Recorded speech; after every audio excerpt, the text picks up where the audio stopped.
welcome to World Now at 4. I am Aidan Lubem. First, let's talk the headlines. On the headlines, Lawan in closed-door meeting with President Buhari. Still on the headlines, Botswana issues arrest warrant for ex-president. Belarus drowned UK air defense missile. And on sports, Pele's burial set for Monday, Tuesday. And now the news in detail. Nigerian President Muhammadu Buhari is currently in a closed-door session with the Senate President Ahmed Lawan in his office at the Aso Rock Villa, Abuja, the nation's capital. The meeting comes a day after the Senate rejected the President's request to restructure the 22.7 trillion naira ways and means advances collected by the federal government from the Central Bank of Nigeria. That findings show that Lawan, who arrived at the State House few minutes before 3 p.m., is expected to discuss Buhari's loan request as well as other ancillary issues regarding the 2023 appropriate bill. The federal government of Nigeria has said it has not considered imposing mandatory COVID-19 testing on travelers from China until there is a need for it. The government, however, admitted that Nigeria was at a risk of a fresh surge of the virus. It therefore advised Nigerians to go for vaccination. The coordinator of the Presidential Steering Committee on COVID-19, Mukhtar Mohammed, disclosed this to correspondents in Abuja on Thursday. Virologists have warned that there could be fresh outbreak of the virus in the country. There are also reports that countries are imposing COVID-19 testing and restrictions on visitors from China following Beijing's announcement that it would remove curbs on overseas travel. Mohammed further said the surge in COVID-19 cases in China is predictable after the decision to lift strict rules that kept the virus at bay. Still in the news, an investigation has revealed that a policeman being held in connection with the killing of Omobalanle Rahim cannot account for his ammunition. The Inspector General of Police, that is IGP Usman Alkali Baba, disclosed this when the Governor of Lagos State, Babajide Sanwo-Olu, visited him at the force's headquarters to give an update on the security situation in Lagos State. Our investigation confirmed to be the one that gives cover fire to the sub and search team, and he is the one that cannot account for the number of ammunitions that he was given. So by every extension, we believe he is the one. The Inspector General of Police recommended the suspension of the alleged shooter, Assistant Superintendent of Police Drambi Van D. Lagos State Governor's visit to the force headquarters updated the police chief on security in the state. Governor Babajide Sanwo-Olu briefed the media about the killing of the pregnant lawyer. How soon we can get to very positive, response and engagement from Inspector General himself, and we're indeed hoping that this meeting will be very useful. The Inspector General of Police had already ordered a discreet investigation into the matter. Away from that particular stories, over 200 persons were displaced with goods and property worth millions of naira destroyed following a fire outbreak in Elekaha, a densely populated area in Port Harcourt, Rivers State, on Monday morning.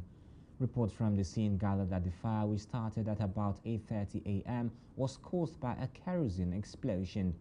Some of the affected residents have traveled for the festivities, while others were out for work when the fire started. An official of the Federal Fire Service, John Naimeka, told newsmen that they arrived early but were unable to access the scene because of the nature of the houses. When we return, news from other parts of Africa. Stay with us.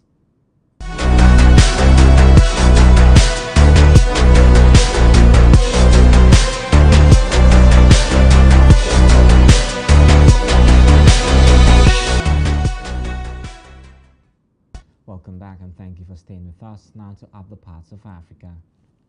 In a press briefing in Banjul on Thursday, the Gambia's newly appointed National Security Advisor provided new details of last week's coup. Abubakar Suleiman and senior officials to prevent foreign interventions. He also presented the government's response to the Ford scheme. Also, reports are pointing to the suspected involvement of sponsors for the coup plot from civilian collaborators who are both within and outside of the country. The investigations are seriously looking into this angle. Also, reports are pointing to the suspected involvement of sponsors for the coup plot from civilian collaborators who are both within and outside of the country. The investigations are seriously looking. According to the security advisors, 7 soldiers have been. The panel will have 30 days to report back on the coup attempt that targeted President Adama Barrow's government. The 11-member inquiry group includes members from the Justice Ministry and military forces. And now to Botswana, where a court has issued an arrest warrant for former President Ian Khama for the possession of illegal firearms. The judge issued orders that Khama should be arrested on site. The 69-year-old left the country last year and has been residing in neighboring South Africa. He has denied the charges and said they are part of a political conspiracy after he fell out with his successor, President Mokgweetsi Masisi. Khama left office in 2018 after 2 5-year terms. He's facing 14 charges include allegations of money laundering and handling stolen property. The warrant issued is only for the possession of 5 illegal firearms. The arrest warrant follows Khama's failure to appear for trial earlier this year. It could also pave the way for Botswana to seek his extradition from South Africa. Khama, the son of Botswana's first president, Seretse Khama, told Botswana news site that he would welcome an extradition request as it would give him the chance to expose the lies being told about him in a foreign court. We now move to other parts of the world. After this break, don't go away.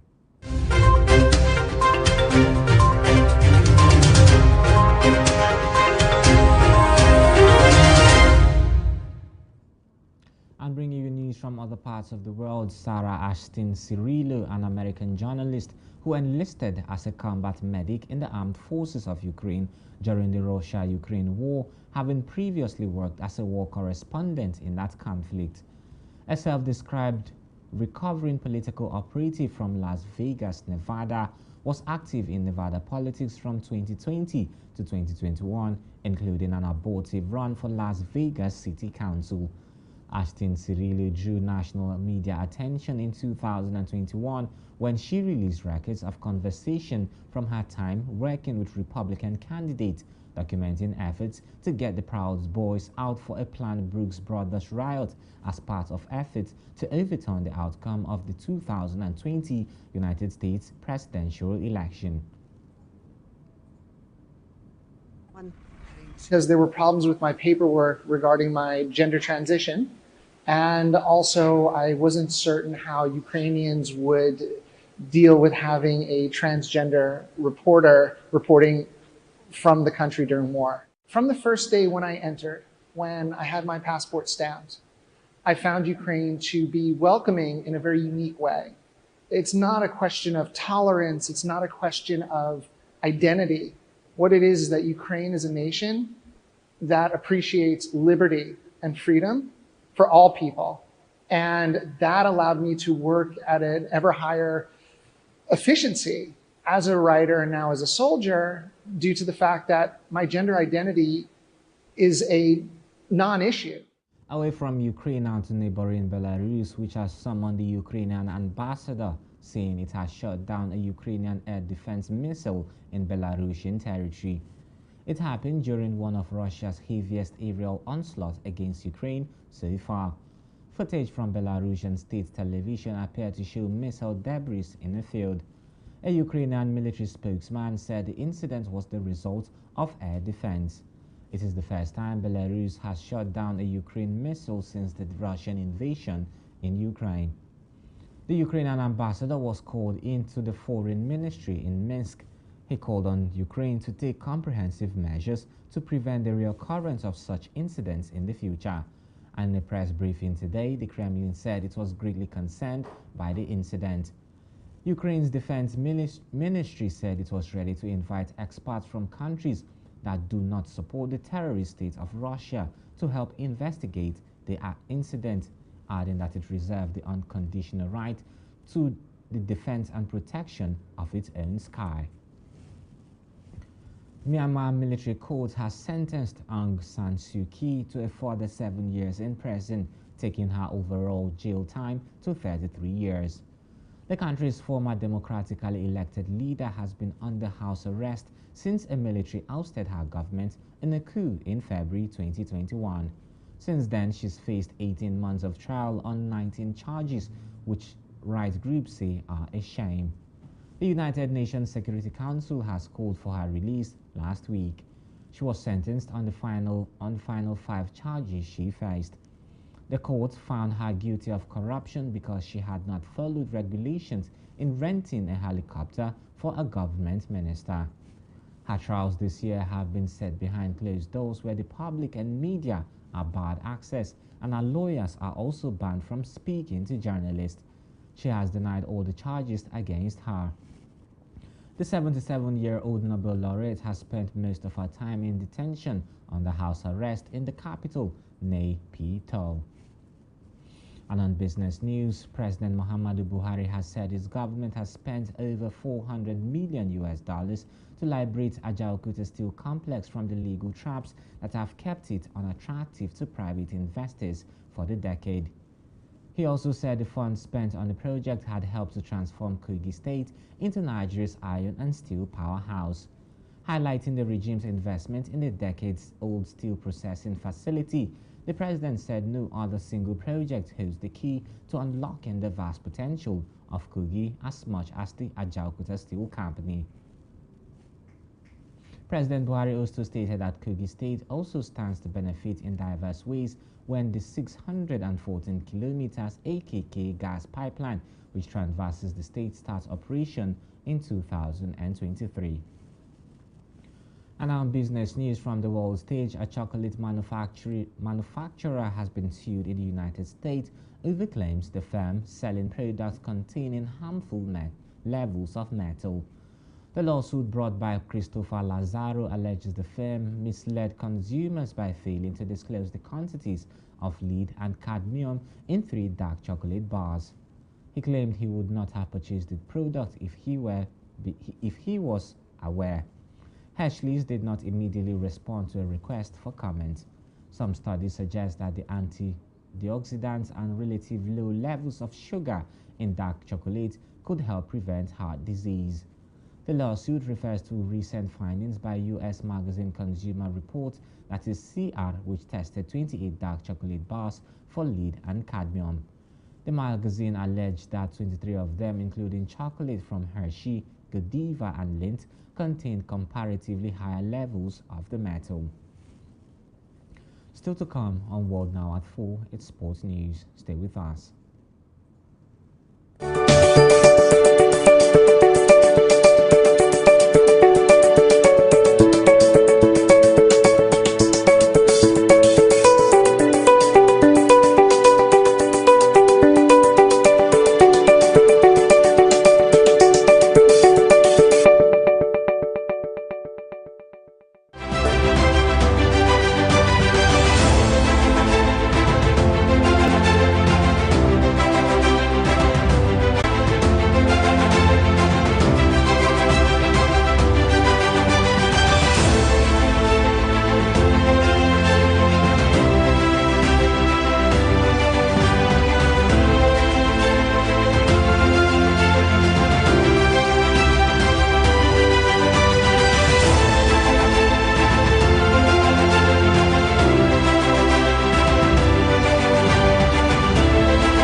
After West Ham United has looked set to revive their interest in Nigerian defender Ola Aina. The Super Eagles defender has 6 months left on his current Torino deal and has only attracted interest from Leeds United and Crystal Palace. The 25-year-old was close to joining David Moyes' side in the summer, but the Hammers failed with a late bid to land the Nigerian. Also in central defense, he can also play in midfield as well. The reliable Hammers source told journalists that the defender is very keen on moving to the London Stadium and David Moyes rates him highly. The goal ended by the NBA following a mass scuffle during the Detroit Pistons' 121-101 victory over the Orlando Magic. The Magic center Moritz Wagner received a 2-game ban for pushing Piston the hitting Wagner on the back of the head. Pistons guard Amidou Diallo was given a 1-game ban along with 8 Magic players. Guards the Pistons were leading by 9 points when Wagner shoved Hayes at the Little Caesars Arena in Detroit. The 1-game ban issued to the 8 Magic players for leaving the bench for the next 2 games.